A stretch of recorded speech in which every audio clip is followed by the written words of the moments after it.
Jokowi sendiri sudah kembali melakukan kunjungan kerja ke beberapa daerah. Saya kira semua ini terjadi karena Indonesia punya presiden yang sangat kuat fisik dan mentalnya. Jokowi, presiden dengan fisik dan mental yang sangat kuat. Ditulis oleh Ayas dari Siwo.com. Saya kira saat ini orang yang paling pantas menjadi presiden adalah Jokowi. Saya mengatakan seperti ini bukan karena saya pendukung beliau, melainkan berdasarkan data-data. Sudah benar Indonesia dipimpin oleh beliau. Tuhan mentakdirkan beliau menjadi presiden Indonesia tentu bukan tanpa sebab dan asal begitu saja. Namun memang beliau orang yang paling tepat menjadi presiden Indonesia. Biasanya pemimpin ideal di suatu negara atau wilayah adalah orang yang sangat kuat dalam dua aspek, yaitu aspek fisik dan aspek mental. Orang paling kuat fisik dan mentalnya bisa menjadi pemimpin hebat, disegani dan melegenda. Saya kira orang Indonesia yang paling kuat dalam aspek fisik dan mental saat ini adalah Jokowi. Kenapa bisa seperti itu? Berikut ulasannya. Pertama, aspek fisik. Meskipun tubuh Jokowi termasuk kurus dan tidak berotot layaknya binaragawan, namun yang perlu diketahui imunitas dan daya tahan tubuh beliau sangat kuat.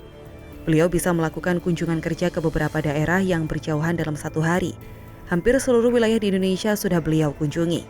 Wilayah terpencil yang belum pernah dikunjungi oleh presiden beliau datangi.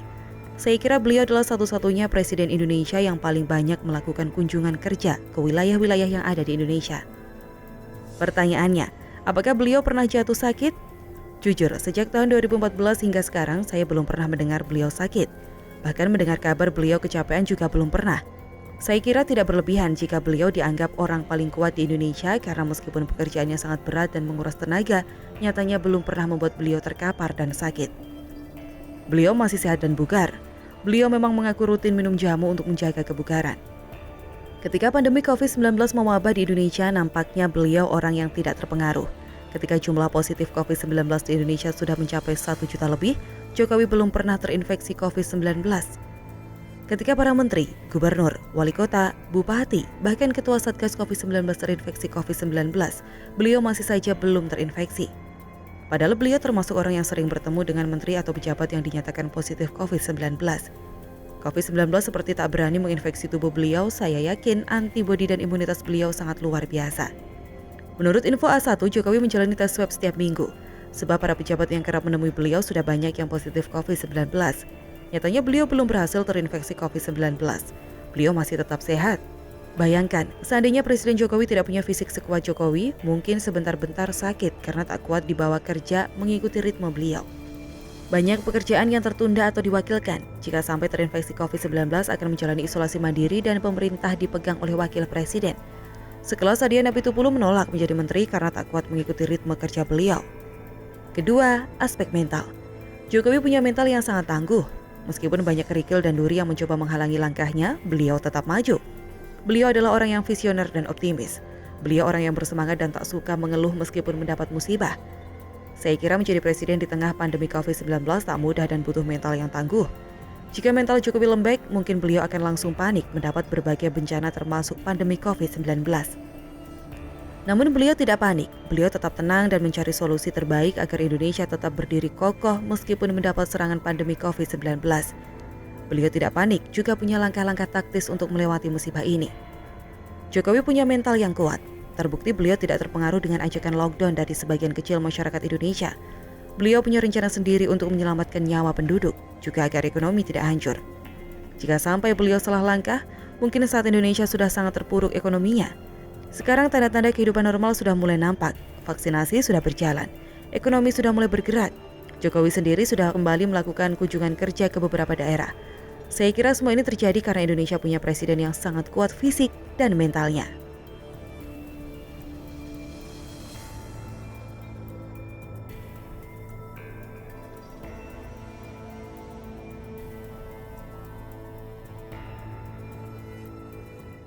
Presiden Jokowi menghabiskan waktu 5 jam di Kabupaten Sumba Tengah, NTT. Terima kasih Pak Jokowi. Selamat datang di Nusa Tenggara Timur. Setidaknya kehadiran Bapak sudah menunjukkan bahwa NTT itu istimewa. Luar biasa, tanpa kawalan RI1 tempuh hujan badai, tinjau food estate NTT. Ditulis oleh Emmanuel Doren dari Siwo.com. Presiden Joko Widodo didampingi Menteri PUPR Basuki Hadi Mulyono, Mentan Syahrul Yassin Limpo, Seskap Pramono Anung, dan Gubernur NTT Victor B. Laiskodat meninjau kawasan food estate yang terletak di Bukit Ngora Lenang, Lai Paterang, Desa Makata Keri, Kecamatan Katikutana, Kabupaten Sumba Tengah, Provinsi NTT, Selasa 23 Februari 2021. Kementerian PUPR bersama dengan Kementerian Pertanian saat ini tengah mengembangkan program food estate di Provinsi NTT yang diharapkan menjadi lumbung pangan baru di luar Pulau Jawa dan menjadi salah satu program strategis nasional atau PSN 2020-2024. Hujan deras mengguyur lokasi food estate di Desa Makata Keri, Kecamatan Katiku Tanah, Kabupaten Sumba Tengah, Provinsi Nusa Tenggara Timur, ketika rombongan RI 1 Joko Widodo tiba. Dengan mengenakan kemeja putih tanpa kawalan Jokowi seorang diri berjalan menempuh hujan deras menyusuri area sawah yang menjadi lokasi food estate. Kejadian RI 1 tempuh hujan badai di tengah luasnya hamparan sawah yang berpotensi adanya petir dengan menggunakan payung hitam seorang diri ini direkam dan dibagikan Dekri Christopher Katupu di akun Facebooknya. Hingga tulisan ini diturunkan, postingan ini sudah mendapat 3.250 like, 1.300 komentar, dan kurang lebih 1.700 kali dibagikan. Postingan ini mendapat tanggapan positif dari masyarakat NTT dan juga masyarakat NTT yang berada di perantauan. Semua pada umumnya terharu, bangga, dan bahagia karena sepanjang sejarah hanya Jokowi RI 1 yang berkenan menginjakkan kakinya di Pulau Sumba. Dekri Christopher Katupu dalam komentarnya mengungkapkan betapa bahagianya dia ketika akun FB Tri Batubal menyuruh dia mencari kesempatan untuk berfoto dengan RI 1. Lihat jarak dekat saja hati sudah senang sekali Alen. Kapan lagi bisa lihat presiden dari jarak 5 meter Alen? Akun FB Rambu Meha pun ikut menanggapi. Aduh, sungguh luar biasa Bapak Presiden, tak kenal panas dan hujan. Langkahmu begitu pasti yang membuat masyarakat Sumba berbangga dan terharu dengan ketulusan hatimu. Tuhan memberkati. Akun FB Simon Fahik pun tak mau ketinggalan. Luar biasa Bapak Presiden tanpa dikawal menerobos hujan lebat. Tuhan lindungi senantiasa Bapak Presiden kami.